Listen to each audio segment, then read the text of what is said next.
If I told you 2020 will soon be 5 years ago, how does that feel?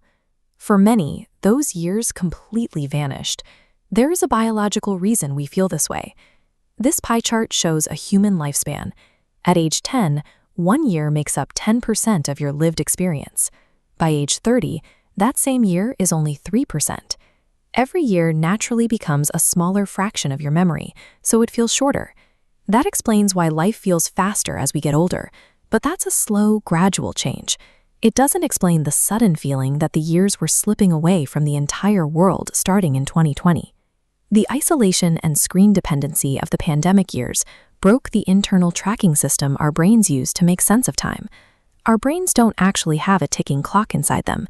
Instead, we estimate how much time has passed by looking backward and counting how many new, distinct memories we recently formed. Think of your memory like a thick physical book. Every time you experience something novel, visiting a new place, breaking your routine, or meeting someone, your brain drops a brightly colored bookmark to record it. When you have a week filled with lots of different activities, your book is stuffed with bookmarks. But when days become highly repetitive, staring at the same walls, doing the exact same things, your brain stops recording. No new memories means no new bookmarks. When you look back at a chapter of your life that has 0 bookmarks, your brain simply compresses the time frame. You didn't lose that time. Your brain just didn't bother to record it, making entire months or even years feel like a brief, blurry moment. For most of human history, we relied heavily on our environment to pace our days. Moving from the kitchen to the car, commuting to an office, or going out on a Friday night. These physical transitions told our brains that time was moving forward. In the spring of 2020, those physical anchors were completely stripped away. Billions of people were suddenly isolated, and the geographic boundaries we used to structure our lives disappeared overnight. Suddenly, everything happened in the exact same physical space. You worked on your laptop, attended school, watched movies, and slept, all without leaving your bedroom. Without the need to commute or travel, our physical movement patterns dropped to almost 0. Every single day became geographically identical to the one before it. Without those spatial changes to trigger memory formation, Monday became indistinguishable from Thursday. Entire weeks merged into a single, unmemorable block. Before we all moved entirely online, our media had built-in stopping points. A physical newspaper had a back page. A television show had a scheduled ending. Even a DVD eventually went back to the menu screen. Today, the apps we use are designed completely differently. Platforms like TikTok and Instagram operate on infinite feeds. There are no schedules and no endings, trapping our attention in what psychologists call the continuous present. These apps train us to expect constant novelty and rapid emotional transitions every few seconds. After months of this intense stimulation, slower, real-world activities begin to feel agonizingly long. This chart shows how a typical 24-hour day breaks down for many people today. Post-pandemic, the average person now spends about 8 to 10 hours a day looking at a screen, dwarfing the time left for anything other than basic survival and sleep. If we zoom out to look at an entire year, the math is staggering.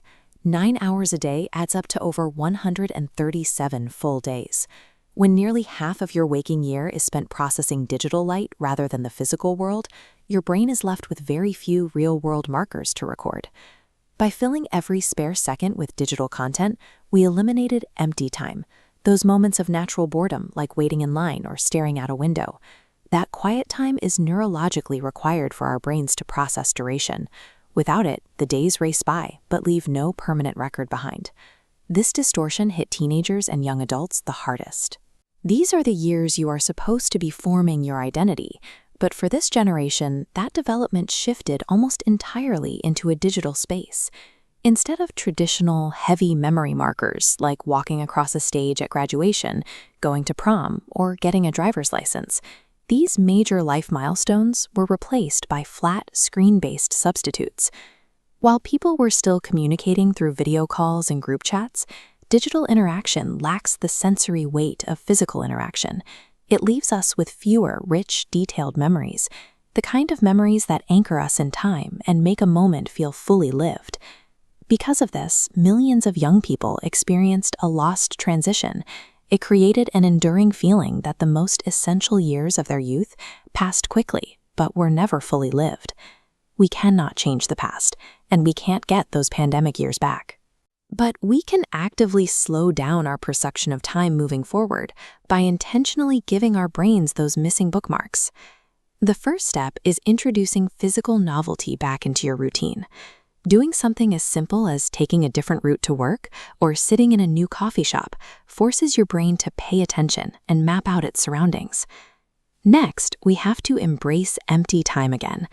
Sitting quietly in a park or on a porch without reaching for your phone allows your brain to process the present moment and feel the actual duration of an afternoon. Finally, try documenting your life physically. Writing a few sentences in a journal or taking an intentional photograph rather than just scrolling past someone else's creates a physical anchor that solidifies your own memories. Think about how it feels to spend an hour reading a book or working on a physical hobby, compared to an hour of mindless swiping. The richer and more deliberate your attention is, the slower and more fulfilling life actually feels. Time itself isn't moving faster, and the earth isn't spinning out of control. We simply traded our real moments for digital ones.